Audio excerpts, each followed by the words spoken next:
Baik, kita teruskan dengan 1/2 iaitu fungsi gubahan.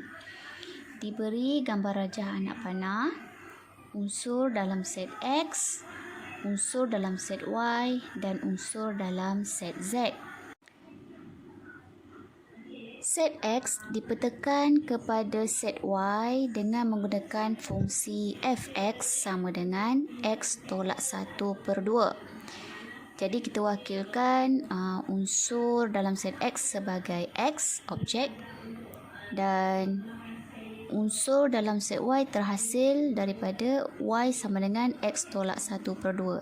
Kita wakilkan unsur dalam set Y sebagai Y. Seterusnya, unsur dalam set Y dipetakan kepada unsur dalam set Z dengan menggunakan fungsi Gx sama dengan 2 tambah X. Kita anggap unsur dalam set Y itu sebagai objek dan unsur dalam set Z itu sebagai image.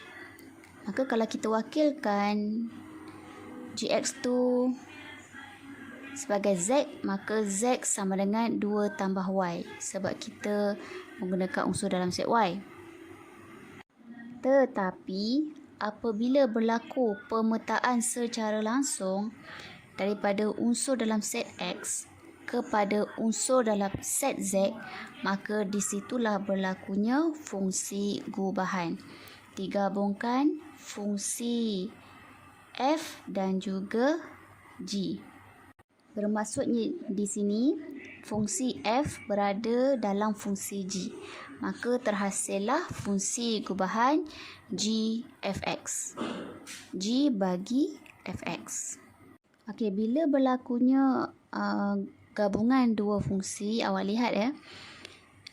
Fx ni kita anggap sebagai objek. Jadi G bagi fx sama dengan G bagi X tolak 1/2 sebab fx awak ialah X tolak 1/2. Baik, Gx awak ialah 2 tambah X. Okey, sekarang objek awak bukan lagi X. Objek awak ialah X tolak 1/2. Maka 2 tambah X menjadi 2 tambah dalam kurungan X tolak 1/2. Okey, kita teruskan. Cikgu samakan penyebut, maka 2 akan menjadi 4/2. Kemudian kita buang kurungan, jadi 4 tambah X tolak 1/2. Maka Gfx awak ialah 3 tambah X/2.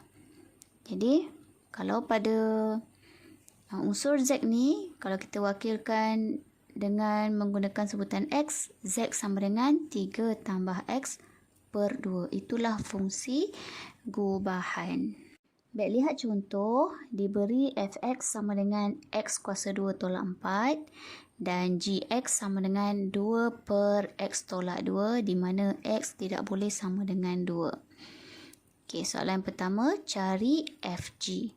Bila disebut cari Fg, sebenarnya kita cari Fgx. Seperti biasa, Fgx sama dengan F bagi Gx.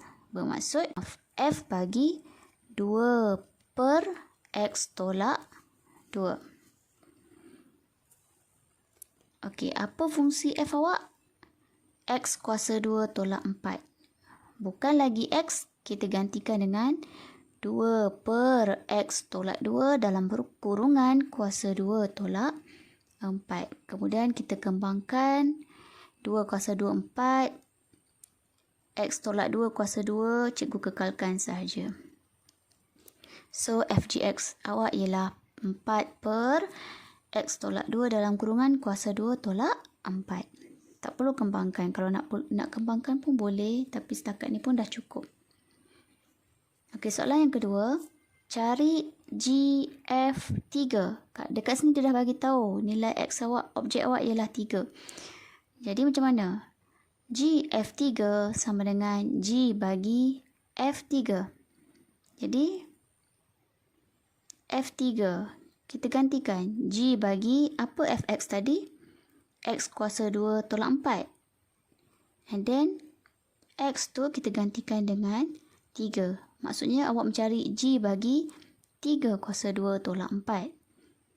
Seterusnya, kita selesaikan. Bermakna awak mencari G bagi objek 5. Kita gantikan dalam fungsi Gx, iaitu 2 per X tolak 2. X kita gantikan dengan objek yang baru, iaitu 5. 2 per 5 tolak 2, maka awak dapat GF3 sama dengan 2 per 3. Okey, menggunakan dua fungsi yang sama. Cari nilai-nilai X apabila FGX sama dengan negatif 3. Tadi awak dah cari FGX kan? Okey. Bila FGX sama dengan negatif 3, maksudnya awak cari dulu FGX macam contoh yang pertama tadi. Awak akan dapat 4 per X tolak 2 dalam kurungan kuasa 2 tolak 4 sama dengan negatif 3. Kemudian kita pindahkan negatif 4, maka jadi negatif 3 tambah 4. So, sebelah kanan awak dapat 1.